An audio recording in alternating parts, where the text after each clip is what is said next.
वंदे मातरम सुजला सुफला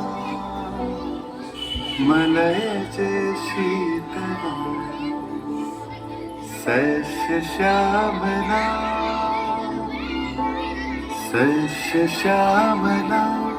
मातरम वंदे मातरम।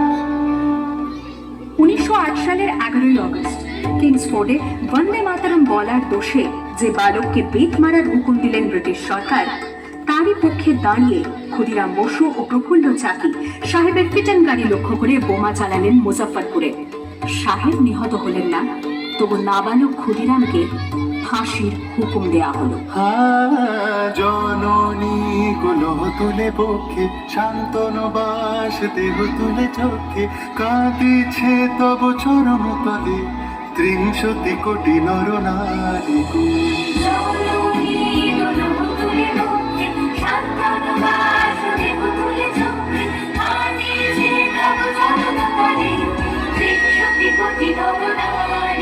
যারা স্বর্গগত তারা এখনো জানে স্বর্গের যে প্রিয় জন্মভূমি এসো স্বদেশ তোদের মহাদীক্ষালো সেই মৃত্যুঞ্জয়দের চরণ ছবি। যারা জীর্ণ জাতির বুকে জাগালো আশা মন মলিন মুখে জোগালো ভাষা। আজি রক্ত কমলে গাথা আজি রক্ত কমলে গাথা মানল খালি বিজয় লক্ষ্মী দেবতাদের কলে। মুক্তির মন্দির সকাল তলি কত প্রাণ বলিয়া লেখা আছে অশ্রু জলে লেখা আছে অশ্রু জলে।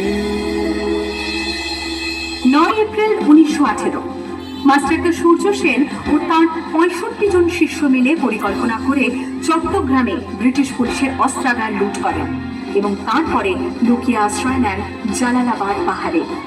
এর 4 দিন পর ব্রিটিশ বাহিনী খুঁজে বার করে মাস্টারদা ও তার সঙ্গীদের।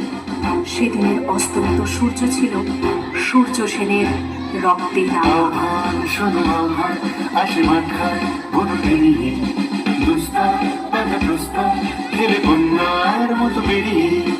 আহ্বান শোনো আহ্বান আসে মাঠায় বলতে দুস্তা বাধা প্রস্তা খেলে বন্যার মতো বেরিয়ে। যুগ সঞ্চিত শুনতে দিয়েছে সারা ধেমকেরই সমলকি সূর্যের সারা যাত্রা শুরু উচ্ছ্বাস ছুটে দুর্বার বেগে তটিনি মাঝে মুক্ত শব্দ নটিনি। যাত্রা শুরু উচ্ছ্বাস ছুটে দুর্বার বেগে তটিনি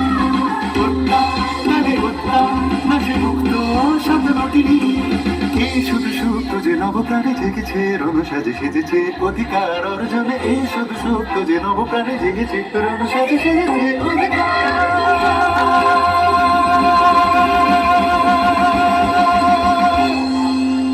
8 ডিসেম্বর 1930 বিনয় বসু, বাদল গুপ্ত, দীনেশ গুপ্ত সাহেবী পোশাকে ট্যাক্সি থেকে এসে নামলেন রাইটার্স বিল্ডিং এর সামনে। সোজা উঠে গেলেন দোতলায়। সামনেই সিমসনের ঘর। দ্বাররক্ষীকে ঠেলে ঢুকে গেলেন ভেতরে। বন্দুকের আওয়াজে গর্জে উঠল রাইটার্স। লুটিয়ে পড়লেন সিমসন। এরপর রাইটার্স বিল্ডিং এর অলিন্দ বারবার গর্জে উঠল বিপ্লবীদের গুলির শব্দে।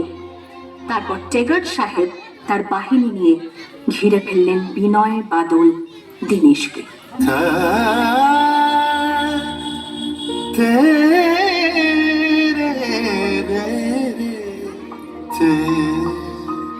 দুর্গমুখের কান্তার মরু দুস্তর পারাবার হয়ে লঙ্ঘিতে হবে রাত্রি নিষেধে যাত্রীরা বসিয়া।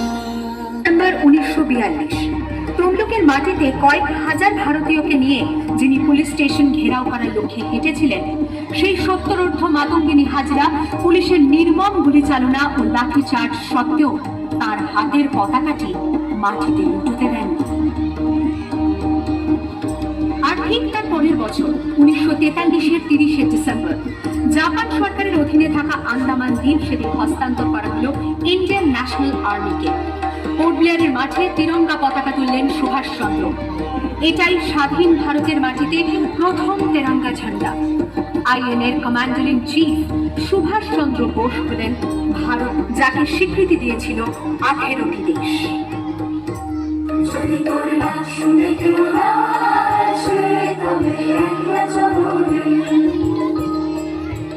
वंदे